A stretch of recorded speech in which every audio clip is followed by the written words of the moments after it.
Marco, you correctly told us that protons should repel each other, right? And what force is pushing them apart?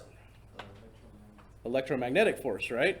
So the electromagnetic force is pushing them apart, but what did we say about the strength of these forces?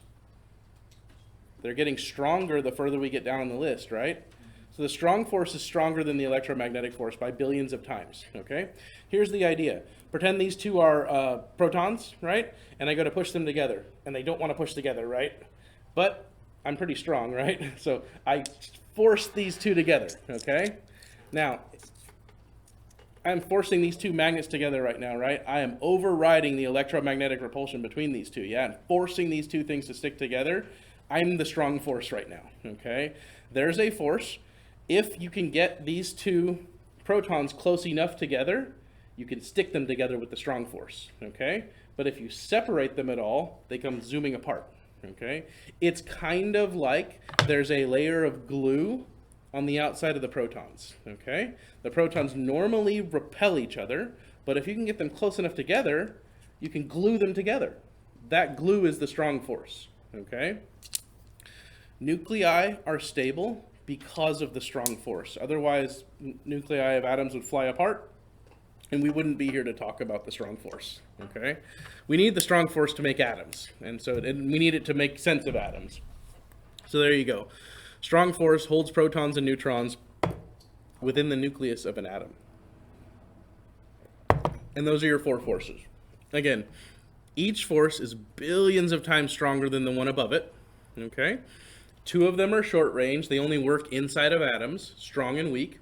Luckily, the strong and weak force both say nuclear force, so you know it implies dealing within the nucleus, okay? The other two, gravity and electromagnetism, have no limit to the distance that they can affect things over, okay? They weaken as they travel, right? The light from our sun is much brighter than the light from Alpha Centauri, which is 4 light years away, yeah? So they weaken, the force weakens as it moves through space, but it can move over astrophysical distances, gravity and electromagnetism. All right, those are our forces. So now we've got 4 units, let me backtrack. We have 3 units, time, length, and mass, and we have 4 forces: gravity, weak force, electromagnetism, and strong force. All of these control how the everything in the universe, all matter and all energy work. So let's go now. Let's move on a little bit. So now we'll talk about some unit systems, things like the metric system. Okay, you know about the metric system. We've talked a little bit about it, but you know that even if you look at your car's speedometer, right? You can follow the speedometer and look at it in miles per hour, but almost always cars have on the inner arc of the speedometer a listing in kilometers per hour, right? So the metric system's out there. We use it. We are fighting it pretty hard in the United States, but it's here. It's not going anywhere. And it just so happens to work really, really well, okay? Especially for science. So the metric system, also called Le Système International, okay? Or we also sometimes just call it the SI system. Okay, so I'll probably refer to it as the SI system or metric system. What we'll say about it: it's less cumbersome to use than the British system, okay? Think about the British system for length, okay? Standard units for length, okay? What's our shortest distance, like standard unit of distance for length in the standard system? An inch, right? And an inch, how many of them makes the next unit up? What's the next unit up from an inch? A foot, right? How many inches per foot? 12 inches per foot, okay? Why? Who cares? So there's an inch, there's 12 of them per foot. What's the next unit up from a foot? A yard. How many feet per yard? 3, right? These are all weird and arbitrary, right? So now let's take a look at the metric system, okay? What's the smallest? Well, let's start with the millimeter, okay? The millimeter is kind of the smallest distance measurement you'll need to care about for my purposes right now. So the millimeter is a unit of length, okay? What's the next unit up from a millimeter? Centimeter. How many millimeters make a centimeter? 10. 10 millimeters make 1 centimeter, okay? How many centimeters make a meter? 100, right? It's all based on units of 10. We don't have like 1 inch, 12 inches make a foot, 3 feet make a yard, right? It's all based on units of 10 in the metric system. This is why it's easier to work with, because it lends itself well to using the decimal system for measurement, okay? And the decimal system bases things on units of 10. So, lends itself to scientific notation and consistently based on values of 10, rather than things like 12 inches to a foot, 3 feet to a yard, 16 ounces to a pound, right? Everything's based on units of 10, therefore it's just a little less cumbersome. Isn't the foot measurement actually like Yeah, it was a king's foot? yeah, it was some king somewhere's foot distance, and yeah, foot measurement, and he called that's our unit. We're gonna call that the standard unit of foot. Yep. So yeah, we use this, right? We use the metric system. So for example, one way we use the metric system is our standard distance, our standard source to image distance for X-ray tube to tabletop is 1 meter. Okay. What do you know the standard distance as? What do we usually say is a normal SID? 40. 44? No, you're 40's right, but 40 what? SID? No. SID is 40 something. 40 inches, right? That's a standard unit, yeah? Well, 40 inches is actually 1 meter, okay? But more correctly, 39.3 inches is 1 meter. But we set a 40-inch SID because it's really 1 meter, okay? The distance from tabletop to X-ray tube is 1 meter, and in the United States, we're stubborn, so we called it 40 inches instead of 1 meter, okay? 1 centimeter is about the width of your pinky nail. Okay, you'll learn to use your body parts as a measuring tool soon. Okay, so your pinky fingernail is 1 centimeter wide, 10 millimeters in that 1 centimeter. A millimeter is about the diameter of a pinhead, so very small, right? So we've got very small units, very large units. The metric system lends itself very well to small things and big things too, right? Like, you know, the smallest unit for the standard systems of measure is an inch. Right? If I wanted to talk about something smaller than an inch, I usually have to use fractions of an inch, right? And usually we divide the inch up into like 16ths or 32nds or 64ths, right? Fractions are sort of intrinsically a little bit difficult to work with in the decimal system, right? Converting a fraction to decimals is you can do it easily enough, but you have to do it, right? The metric system, you could just start in the decimals, the decimal system rather than using fractions. Let me give you some basic conversions here. So let's talk about so what are our 3 measurements that we need to worry about? Time, distance, mass. All right, so what's our unit for time? 1 second, right? So time is in the second. And what's the unit for time in the standard systems of measure?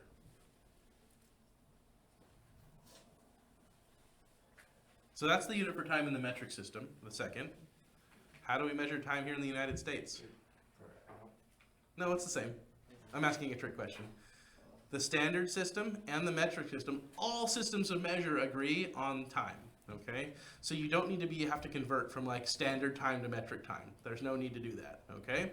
But distance is not measured in the same in metric and standard, right? Our standard unit of distance is the foot, right? The foot or the yard or whatever, right? Well, in the metric system, it's the meter, okay? So we have to be able to convert back and forth from feet to centimeters, for example, right? So let me just give you the easiest one here. So these are conversions. These are unit conversions. So the distance conversion. So we want to go from, let's say, inches to centimeters, right? We want to go from inches to centimeters, okay? 1 inch is equal to 2.54 centimeters. So if you have a measurement, let's say I give you something and we measure it to be 5 inches long, can you convert that into centimeters? What would you do? Yeah, you would take 5, multiply it by 2.54. Okay. Can somebody run that through their phone real quick and tell me what that tells you?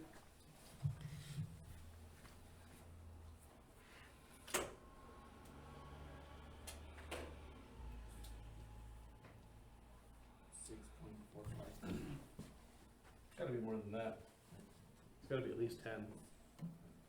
10. 12.7. Yeah. 12.75? 12.7. 12.7 what? Centimeters, right? So we have converted from inches to centimeters. Now if I give you something, let's say we have a 10 centimeter distance. How can you convert that into inches? If you had to multiply to convert to centimeters, you divide to convert to inches, okay? So 10 centimeters divided by 2.54.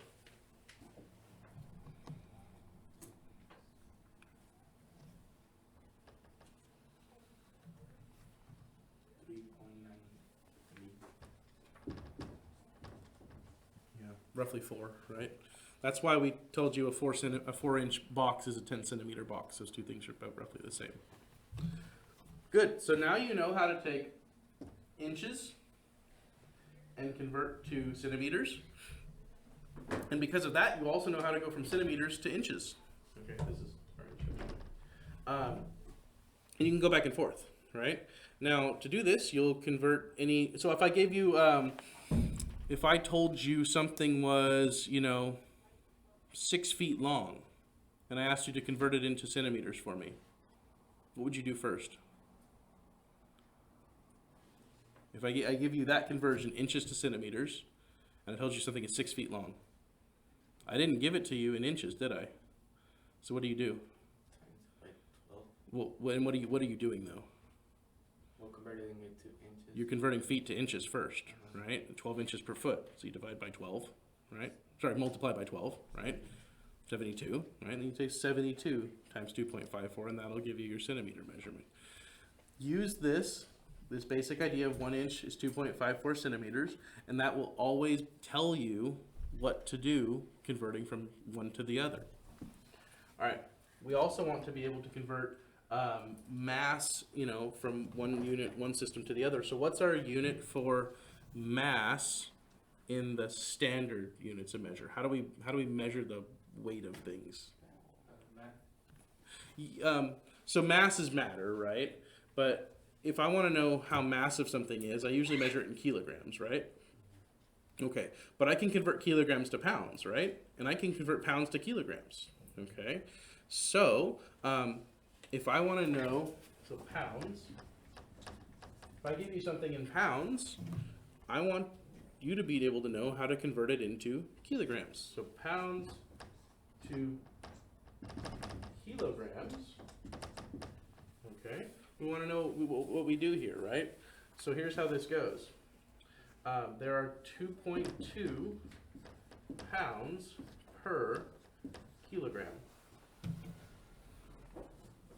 So 1 kilogram equals 2.2 pounds.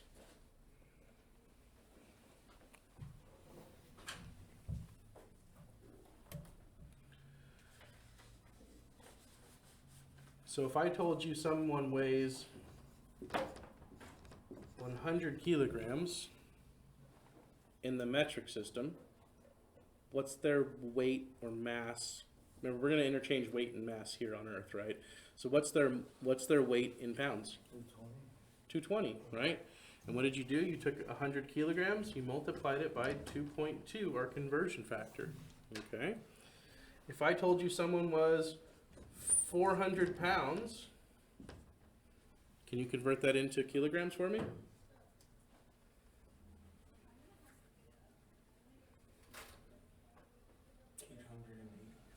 I think you went the wrong. 40,000? You'll divide by 2.2. Oh, That's it. I That's thought it it pounds. was Sorry, 4,001 pounds? what? 400 pounds. That's a B. All right, so 400 pounds, divide by 2.2, gives you your kilogram measurement. So how many kilograms does that person weigh? 181? Yeah, because it should be close to 200. 181 kilograms. Okay. So you have the unit for time doesn't change. It's the second always. Okay.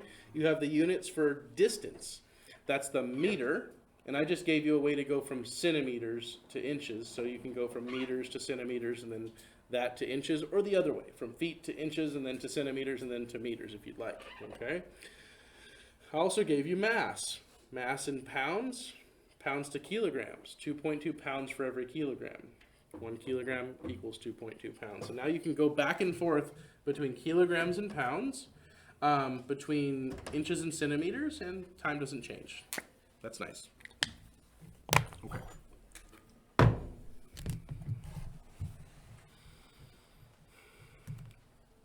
Let's make sure we've got down our abbreviations that we'll use.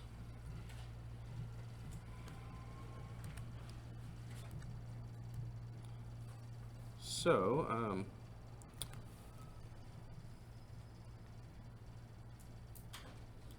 let's see here. So some abbreviations that we'll use to indicate big numbers or small numbers, okay? One we've already been using is the kilo, okay? Kilo means 1,000 of something, okay? So a kilogram, how many grams is that?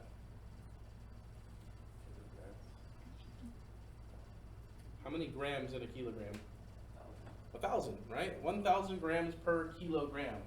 Kilo means 1,000, abbreviated with this small k. And a good example is the kilometer, okay? In meters, how far is a kilometer? 1,000 meters, right? Because it says it in the name, right? Kilometer, 1,000 meters. What if I told you the distance is 1 megameter? How far is that in meters? 1,000,000 meters, right? How much bigger is that than a kilometer?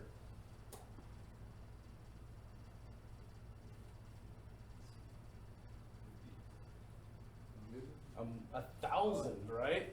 There are 1,000 kilometers in 1 megameter, okay? No one uses the unit megameter. They'll just say 1,000 kilometers, right?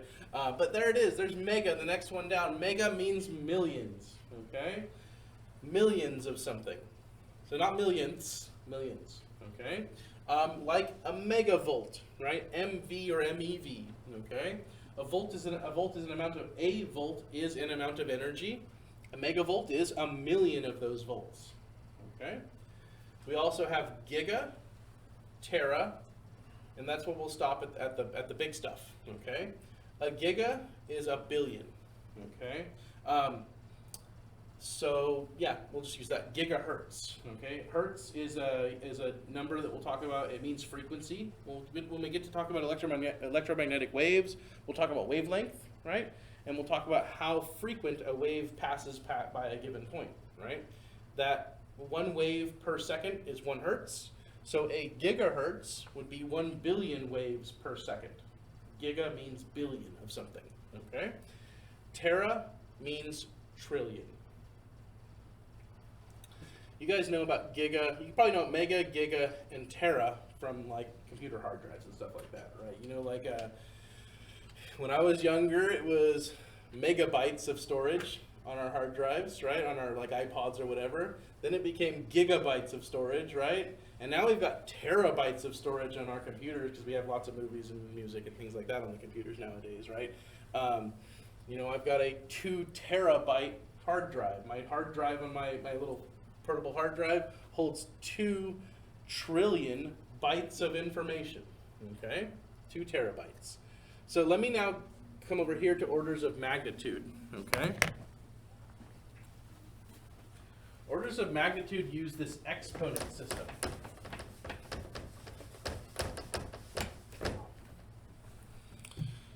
And so let's say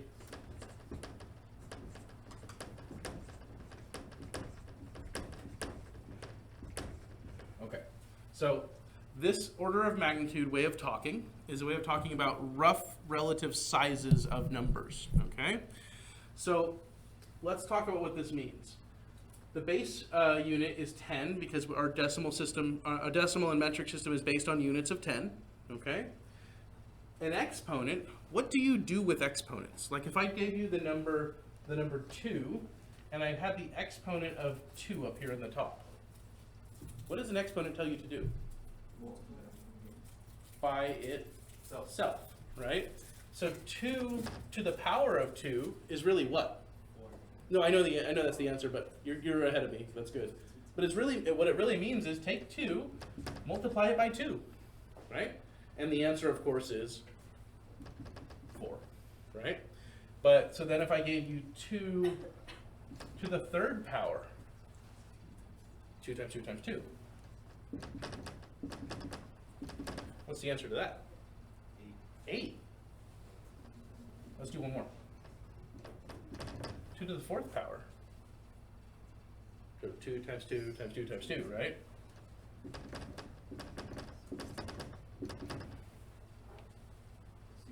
$16.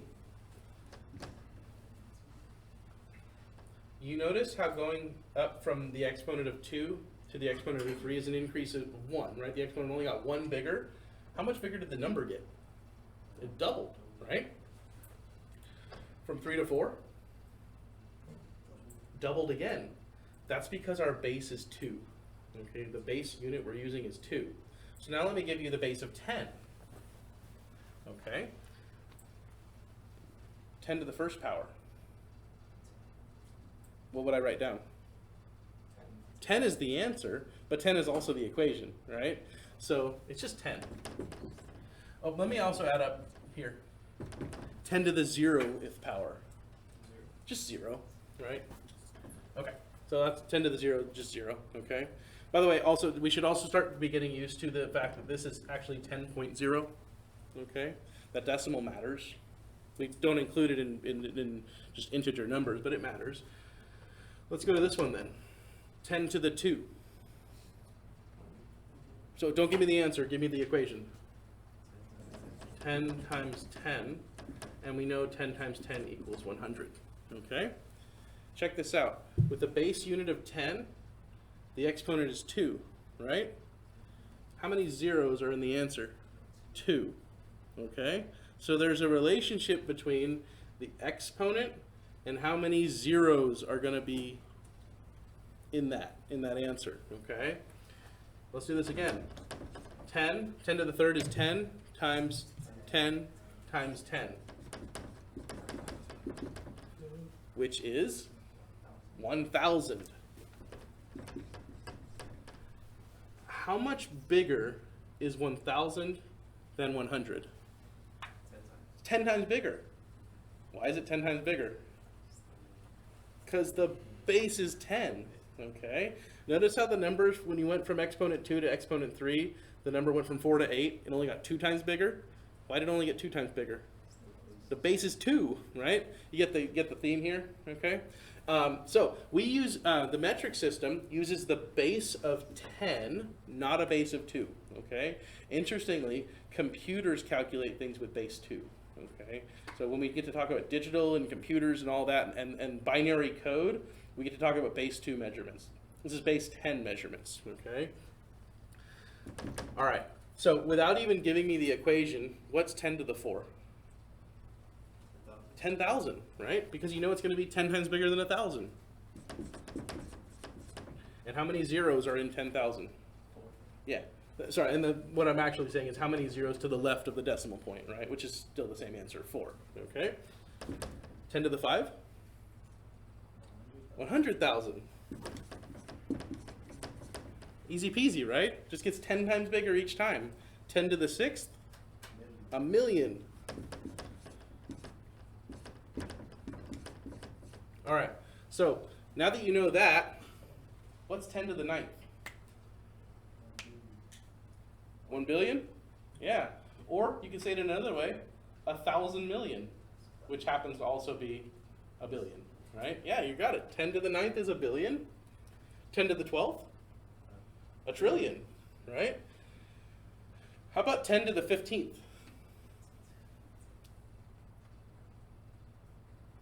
How many trillions would that be?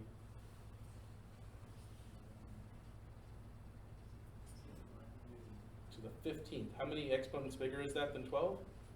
It's 3 exponents bigger. So it's going to get 1,000 times bigger. Okay.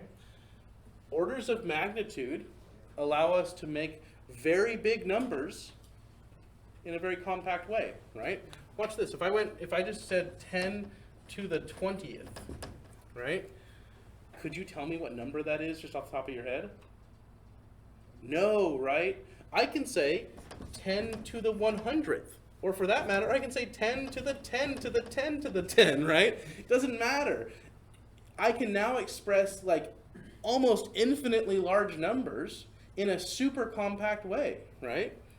10 to the 100 is a 10 with 100 zeros after it. I'm not going to write that down ever, right? But I can write 10 to the 100 really easily, right? So listing things in orders of magnitude allow us to write very, very large numbers or very, very small numbers in a compact way, okay? We'll use orders of magnitude and we'll put that into scientific notation. But can everyone understand this? Yeah? If you can understand this, you can understand scientific notation. And then if you can understand scientific notation, you can understand everything we want to do, okay? This is not that hard, at least when the units are base 10, right? Every increasing exponent just gets 10 times bigger, okay? And it doesn't matter what crazy number I put in the exponent, you know now how many zeros are going to follow that 10. You know what that number is, okay? Doesn't matter how big or how small it is. By the way, notice how the next one's down here, 10 to the minus 2, 10 to the minus 3, okay? This is going the other direction, showing us small numbers smaller than 1, okay? So we have like hundredths, thousandths, millionths, right? Billionths, okay? And these correspond to small abbreviations of these small units. Milli is 1/1000th of something. The magnitude is 10 to the minus 3, or 1/1000th, okay? Micro, 1/1,000,000th, nano, 1/1,000,000,000th. So we'll be using all of these in different contexts, but that's the idea. If you can understand this orders of magnitude thing, you're going to do okay, all right? But if it seemed any kind of difficult, it's not once you start to break it down, I think. So let me show you a couple of examples about how this might work when we'll use it. For example, we deal with things that are, again, we deal with things in physics and radiography that use very large numbers, okay? Such as the wavelength of light, okay? The wavelength of light is between visible light, just visible light, the stuff we can see, is between 4 and 700 nanometers. What's a nanometer? Nano was the abbreviation for, I know I gave it quick and then we moved on. Nano's towards the bottom. It's the abbreviation for billionths. Okay? So if I told you something was 1 nanometer long, how big is it? 1 billionth of 1 meter. Okay? Take a meter, chop it up into 1 billion pieces. One of those pieces is a nanometer long. Okay? The wavelength of visible light is between 4 and 700 nanometers. 4 and 700 billionths of a meter long. That's teensy, right? Teeny tiny. Whereas the wavelength of the radio waves that come to your car's antenna are kilometers long, thousands of meters long. So visible light has wavelengths in the billionths of a meter, where radio waves have wavelengths in the thousands of meters. Okay, so the range of different wavelengths, just wavelengths for light, are going to vary so widely that we have to use these units, these big and small units, to talk about it. Okay, So yeah, they even say a very similar thing here, right? The wavelengths of various radiations range from infinitesimally small to miles, or more correctly, kilometers long, right? Typical radio wave, about 1 kilometer. Typical microwave, about 1 centimeter, okay? When you go home today, take a look at your microwave oven's door. And if maybe you can picture your microwave oven's door at home. Is it clear glass? No. What does it look like? Like little dots. Little dots, little holes, right? Okay. How big are those holes? Small. They're big. You can see them with your naked eye, though, right? So they're big to the naked eye. They're a couple of millimeters across. Yeah. Those holes are smaller than a centimeter. That's why your microwave oven's door is see-through. They want your microwave oven's door to be see-through, right? But they can't make it just glass because the microwaves would just get right through the glass and hit you and then boil your skin, right? Not a good time for you, right? So they make it with this sort of mesh. The holes in that mesh are less than a centimeter big, okay? Meaning the microwaves cannot get out. Physics helps design your microwave ovens to keep you from getting hurt. X-rays have a wavelength of about 1/10,000,000,000th of 1 meter. That unit is called an angstrom. That unit's really, really useful for us in physics. That is the size of an atom. So here's something for you. Atoms have a size. Their size, it doesn't matter. You see the periodic table over there. All those little boxes on the periodic table represent individual atoms. They're all bigger and smaller, different properties than each other. But here's the cool thing. They all weigh different. They all have different masses, right? But physically, all atoms are the same size, okay? They are 1/10,000,000,000th of a meter from one end to the other, okay? Their diameter, 1 angstrom, okay? X-rays have a wavelength, on average, of about 1 angstrom.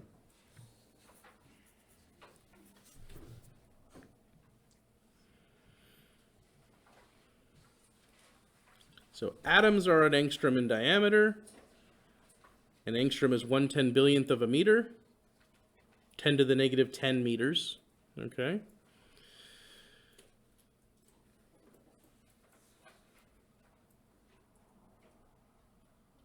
And X-rays have that same wavelength, have the wavelength that matches the size of an atom. This is why X-rays can harm atoms, is because their wavelength matches the size of an atom. Visible light cannot do this because visible light's wavelength is longer than an atom, okay?